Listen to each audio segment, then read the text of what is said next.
Warning, briefing will start in 5 minutes.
All right, good morning, everybody.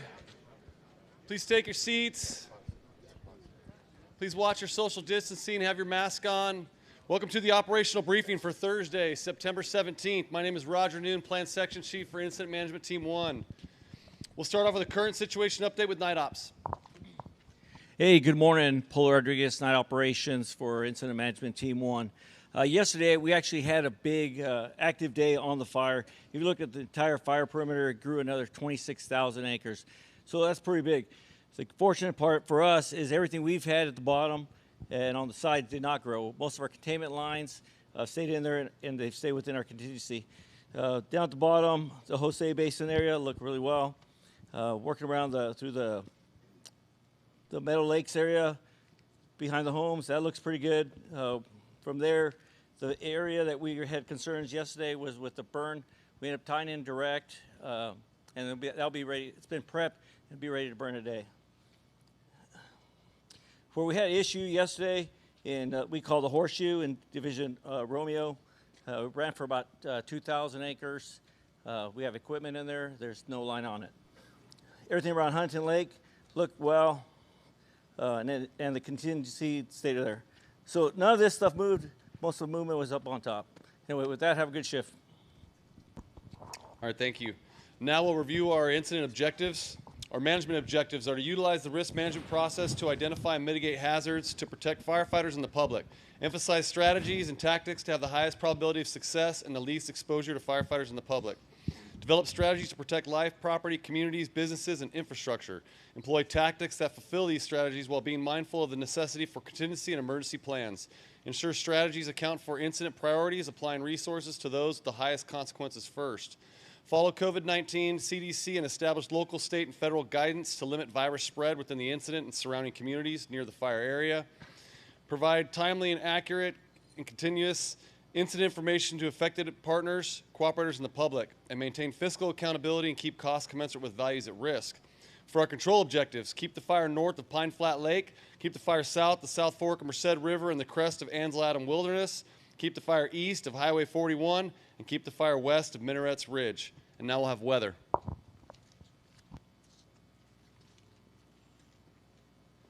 Good morning, Incident Meteorologist Matt Maley with today's weather. So we're looking at a large-scale weather pattern change for California.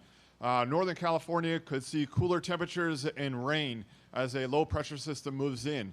What it's going to do for us, though, is it's going to bring stronger winds. The impacts will be mainly during the daytime for the operational period for the gradual ramp-up. Until that happens, we're going to be dealing with some smoke, especially in the lower elevations. It did settle overnight. But if you look up, you'll see a little bit of blue. That's the upper level flow already starting to change. So upper level flow, we'll see a little bit more blue sky, but it's going to take some time to clear out the lower canyons. As far as the winds go, they will gradually increase out of the southwest through the day. The strongest winds will be over November and Papa, the higher portions of branch 20. The highest portions of that branch could see gusts of 30 to 35. That won't happen until later today and this evening. Working our way south through Romeo and Sierra, they're going to be weaker, about 15 to 20 for the max gust there, and working our way south even further, heading down into Whiskey and Victor, more in the 10 to 15 range. And like I said before, that will be later today. The strongest winds are going to be over the higher elevations, but once we get into the lower elevations, they'll be decreasing. For most of the boots on the ground, you're going to experience more terrain-driven flow. So that's basically your up canyon, upslope. Be heads up, though, if you have a southwest to northeast oriented canyon or drainage, you could tap into some of those the general winds that create gusty winds. The other thing I'm going to be watching for today is upper level moisture. So we have a tropical depression over the Pacific that is weakening. The trough that's moving in from the west is going to pull some of that moisture over the fire. So we'll see a slight increase in some high level clouds today. And maybe even by this evening, maybe a few echoes will show up on the radar, but lower elevations are still very, very dry. So those will evaporate, basically what we would refer to as virga. For tonight's operational period, winds will be relatively strong through the entire night shift, especially the higher elevations. Those gusts that I mentioned before will still be in play. The moisture will also increase, so tonight we'll have better recoveries than what we've had the last few nights. Nothing real gangbusters on the recoveries, but definitely in the moderate category compared to what we've had the last few nights. The end of tonight's shift, that's when the moisture in the atmosphere will get high enough that a few of those light showers may actually reach the surface. So be heads up for the end of the shift. I urge you to read the forecast on the IAP. There's a lot going on over the next 36 hours, and it's good to take a look. If you have any questions, you can find me after the briefing for more details on your division. Have a safe shift. Thank you. Next up will be fire behavior. Good morning, Don Watt, fire behavior. So you heard from the IMET, we're going to see some change. one thing I want you to be aware of, yes, our humidity is going to be coming up tonight, but don't let that fool you. Our fuels are still at critical. Your light flashy fuel still will burn. They'll be a little bit slower, but your heavier fuels, your brush, your timber, they'll still be dry. They will still burn readily. So be careful out there tonight. We also have thousands of tons per acre. It's a very heavy fuel loading, especially in the high country. The residence time on that is weeks, not just a couple days. So if you're out mopping up, take the time to make sure you're really going through that area, because as the wind increases, that'll increase your potential for stuff to start skunking around in the green. And if we start getting high winds, remember our spotting potential will increase. So be careful out there today. Plan ahead for the winds. Plan ahead for the dry, even though you see some cloud cover, and make your actions based on those plans throughout the day. Have a safe shift. And now we'll have our branch and division work assignments for today. Good morning, Tony Brown on Incident Management Team 1, South Operations. Okay, we had a pretty interesting day yesterday. A lot of it held, but some of it did squirt out, but more held than squirt out, so that's a positive, right? So let's keep the good work going. I know we're asking 110% of you guys. You're giving us a lot more than that, and I can't thank you enough for the hard work you guys are putting in. So on branch 20, this fire up here in Nora, it keeps on kicking out, but it's hanging up at that south fork of the San Joaquin River. It just keeps on chunking away. It's kind of in the wilderness, but we're just still watching and seeing what it's going to do. The area above Huntington Lake has not moved very much. It's hung up in the rocks. It's perfect. Good tactical patrol going around Huntington Lake. It's cleaning that up, and it's looking very, very good. Now moving to Romeo, where it got a little interesting yesterday. We had this big pocket right in here. It did get out. This area right here is actually a lot of spot fires in there. It's not really continuous burn. It had some heat in it. It kicked out a little bit, and it's kind of burning toward the north and northeast. That's one of our priorities today. Moving down Sierra, we have a line almost all the way up Brock Creek tying into the Tamarack Creek. We're looking at either going direct or firing. We're writing a fire plan just in case we need to do it, because right now it's a very rough country with the rock in there. It's hard to go direct on it. On the south end in Union, they're making great progress at cutting that out with crews. We're turning in the Alphas in the hand crews. That's phenomenal. You guys are doing a great job in there. Keep that up. Around Shaver Lake, a lot of tactical patrol. We did get one spot fire in there yesterday. It's probably been sitting for a few days. Right around the end of the town of Schaefer. Just keep your eyes in there and just keep mopping those up. It's looking very, very good. We saved a lot. We don't want to lose it. Blue Canyon held yesterday. That's the first time it hadn't moved out in a few days. It's holding. Continue the mop up tactical patrol. Moving into Victor Whiskey. A little dynamic down there. The weather conditions weren't good for us firing, so we kind of held off on the fire. We got tied into a certain spot. We're holding it up. We're actually got a line going down into the river to Sycamore Drainage, and we're probably going to go do hand line on a big chunk of that because it's held up in the rocks. It hasn't moved very much. So our firing operation is probably going to be cut in half.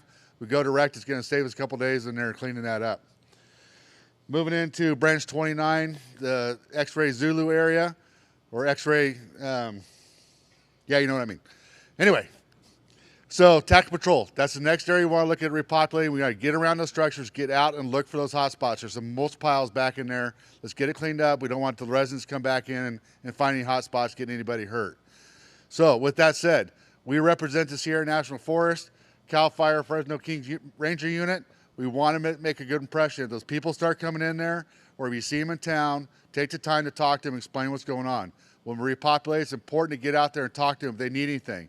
Some people had a life-changing event by losing everything they had. Let's make those contacts, do everything we can for them, and leave a good impression for the unit. Thank you. All right, now we'll have our branch and division roll call.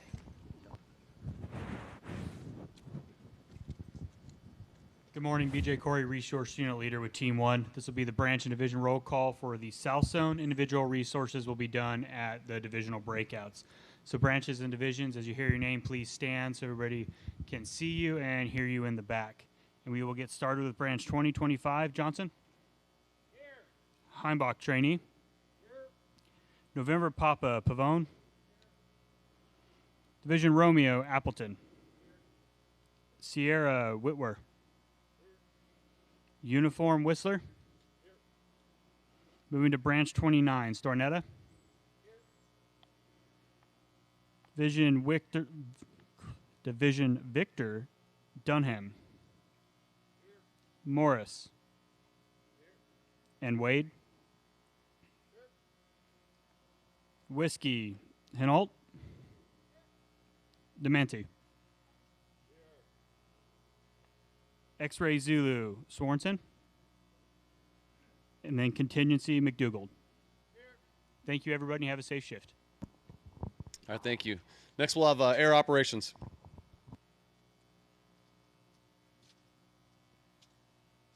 Good morning. Matt Hill, Air Operations, CAL FIRE Team 1. So hopefully we'll have some clear skies today, and we'll have Air Attack and Helco up early.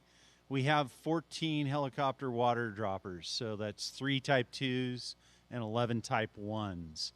We'll utilize fixed wing as needed. Today you may see some drones on Division Whiskey. That'll be with the Arrowhead Hot Shots to support their firing operation. And then also you may see a drone up by Huntington Lake, and that's with the Fresno County Sheriff's Department. We do have Copter 407 as our 24-hour medevac ship.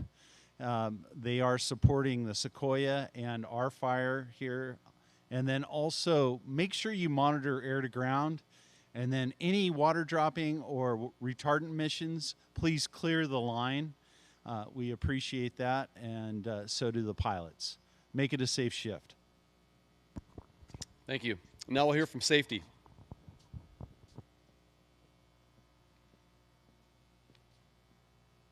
Good morning, everyone. Brad Niven, Safety Trainee Incident Management Team 1. Driving safety, going to keep hitting on it. Ensure that we're driving with our headlights on, seatbelts on, and we're reducing our speeds. We haven't had any major or even minor incidents on the roadways. Let's keep it that way. Next thing, mop-up operations, tactical patrol. Ensure everyone is wearing all of the appropriate safety gear when they're outside of the vehicle doing those tasks. These winds surface, you might see some debris coming out of those trees. Let's make sure everyone's wearing all their proper safety gear. Additionally, with that, the lid comes off of this. We can get the fixed wing and rotor wings up. Make sure that everyone is out of the drop zones. Going to keep reinforcing that as well. We've had some injuries on other incidents this year from that. Let's make sure we don't have any on this one. Finally, in your IAPs, there's an information sheet about valley fever. There was a couple cases that have popped up in other parts of the state. The commonality with those is they were on the Hill incident and the Mineral incident back from a few weeks ago. Just information only, haven't had anything here. Again, just read up on it if you were on those incidents. With that, make it a safe shift. All right, thank you. Communications.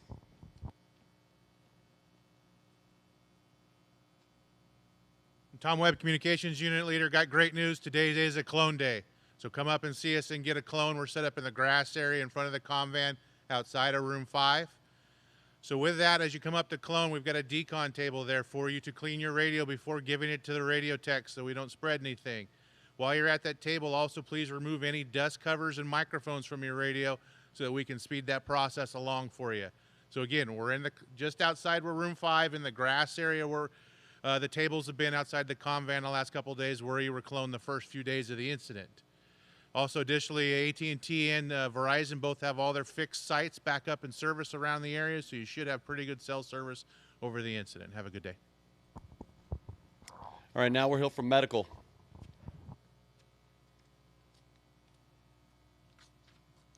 Good morning. John Ford, Medical Unit Leader Trainee. Please turn to your page 28 in your IAP. You'll find the 206. We will have standby ambulances in Shaver Lake and Huntington Lake. We'll also have line EMTs in division and a RIMS team. Please pay attention to box 6, line emergencies and camp emergencies. Please review that for your crews.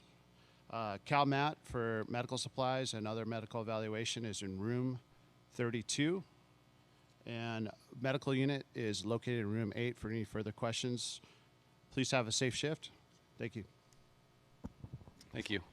Now we'll hear from logistics.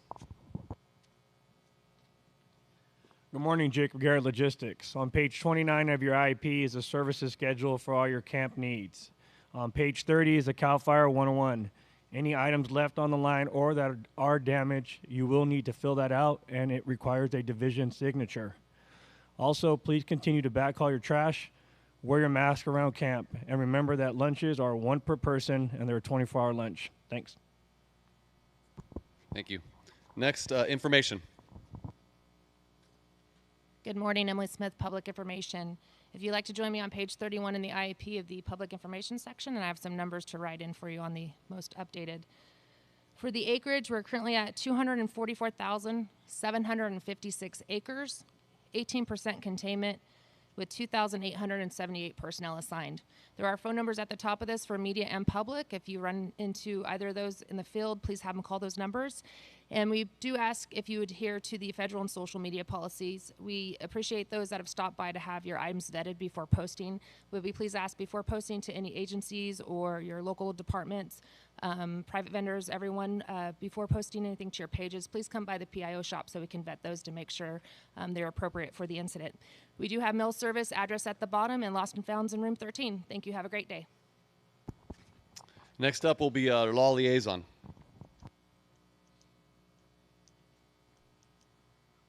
Good morning, Scott Black, Law Enforcement Liaison, IMT1. Thanks to your good work, we haven't had to push any more evacuations in a number of days. Thank you for that. With that, we did begin some repopulation in the Prather area, Toll House area, Lower Auberry, and New Auberry.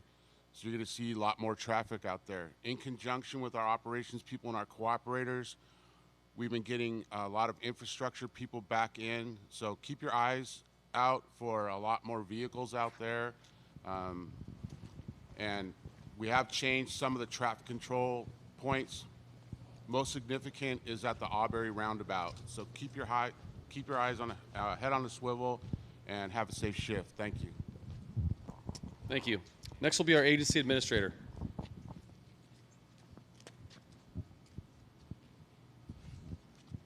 Good morning, I'm Kim Serini Wilson, Agency Administrator Trainee, and I'm the District Ranger for this area. I just want to thank everybody as we have been over the days. I really appreciate it, and today I was thinking about we just keep asking for just one more. So we're just asking for one more day and one more shift. We hope it's a safe day, and take care of yourselves. Thanks. Thank you. And we'll close with our incident commander. Okay, good morning. John Goss, Unified IC. So a couple thoughts for today. If anybody's keeping track of the date, September 17th. So we're on day 14 of this incident. And I'm looking at a couple gentlemen in the front row that have been here since that first day. And I think it's going to be real important, whether it's your 14th shift on this incident or it's your first, that everybody's talking to each other today, because that group of initial attack folks that are here, that were here for the first 3 or 4 days, they've got that snapshot of what that fire did this first 4 or 5 days. We've been pretty fortunate the last, whatever the balance is there, 9, that we've been sitting underneath this lid. But I think we all heard that today could be that day that changes there. So real important there to have those conversations with the folks that you're briefing this morning. Also, if it is your first shift, very important that you speak up and if you see something, because there's nothing better than a fresh set of eyes. That's also important when you're doing the same thing for 14 days in a row. You may miss something or overlook something there. So don't be afraid to speak up if you're seeing something that just is not making sense there. Second thing, whether this was intentional or not, underneath the QR code is the town of Mammoth Lakes and the Inyo National Forest. And so there's definitely some heightened awareness and some heightened interest to bring the Inyo National Forest into the game as well. So there's some conversations that will take place this morning because the predicted model, again, it's going to trip a trigger point for the Inyo National Forest to potentially have a team assembled over in Mammoth Lakes area as well. And if you haven't heard of Mammoth Lakes, lots of values at risk, lots of recreational sites, and just every bit is what we've been dealing with in Shaver and Huntington there. So anyway, have a safe shift and a good day. All right, thank you. Just a few more announcements before we get moving around. There'll be a cooperators meeting this morning at 1000 hours in this location. Planning meeting this afternoon at 1700 in the presentation building. An ops briefing right back here tomorrow morning at 0700. For our breakouts, starting over here with 2025, Division NP, R, S, and U around the horn. Branch 29, Division Victor in the back. Whiskey in the corner over there. X and Z over there. And contingency around the side over here. If you are unassigned, please meet up with the resource guys in the back of the area over there at the table. Turn your radios and cell phones back on and have a great day.